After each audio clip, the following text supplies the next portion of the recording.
Hello friends, Geetha ഗോവിന്ദത്തിന്റെ promo റിവ്യൂയിലേക്ക് എല്ലാവർക്കും സ്വാഗതം. അങ്ങനെ നമ്മുടെ മാർഗഴി അവിടെ നിന്ന് ഭാസ്കരന്റെയും അനാർക്കലിയുടെ അടുത്തേക്ക് പോവാണ്. ആ സമയത്ത് ഗീതു വിളിച്ച് ചോദിക്കുന്നുണ്ട് മാർഗഴിയോട്, നിന്നെ ഇവിടെ കാണാൻ ഞാൻ. കണ്ണാട്ടൻ ചോദിച്ചാൽ ഞാൻ എന്ത് പറയും? അളിയനോട് എന്തെങ്കിലുമൊക്കെ പറ എന്ന് പറഞ്ഞ് നിൽക്കട്ടോ മാർഗഴി. അതേസമയം മാർഗഴി മാറ്റിയിട്ട് ഗീതുവിന്റെ ഡ്രസ്സിലൊക്കെ ഗസ്റ്റ് ഹൗസിലേക്ക് പോകുന്നുണ്ട്. അവിടെ ചേതൻ ഗ്രൂപ്പ് ഒക്കെ വന്നിട്ടുണ്ടായിരിക്കും. അത് നമ്മുടെ ഗോവിന്ദ് ഫോണിലൂടെ നോക്കി കാണാണ് കേട്ടോ. ഇവരെ കണ്ടതും നേരെ ഗോവിന്ദും അവിടെ എത്താണ്. ഗോവിന്ദിനെ കണ്ട ഭാസ്കരനും അനാർക്കലിയും രാധികയോ എല്ലാവരും ഞെട്ടിപ്പോവാണ് കേട്ടോ.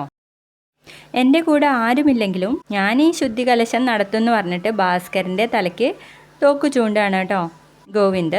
എന്നിട്ട് നേരെ രാധികാമ്മയുടെ അടുത്ത് പോയിട്ട് ഗോവിന്ദ് പറയും, ഇനി നമ്മൾ ഒരു വീട്ടിൽ താമസിച്ചാൽ ശരിയാവില്ല, നമുക്ക് കൂടുതൽ പ്രശ്നങ്ങൾ ഉണ്ടാക്കാതെ തന്നെ പിരിയാന്ന് പറയണേ. അതിനുശേഷം കാണിക്കുന്നത് നമ്മുടെ രഞ്ജുവിനെ ഭാസ്കരനിട്ട് ഓടിക്കുന്നുണ്ട്. അങ്ങനെ ഓടി വരുന്ന രഞ്ജുവിനെ കാൽ വെച്ച് വീഴ്ത്തുകയാണ് അനാർക്കലി. എന്നിട്ട് തോക്കെടുത്ത് രഞ്ജുവിന് നേരെ നീട്ടുന്ന ഒരു അടിപൊളി പ്രൊമോ ആണ് കാണിച്ചിരുന്നത്. വീഡിയോ ഇഷ്ടപ്പെട്ടെങ്കിൽ ഒന്ന് സപ്പോർട്ട് ചെയ്തേക്കണേ. ബൈ.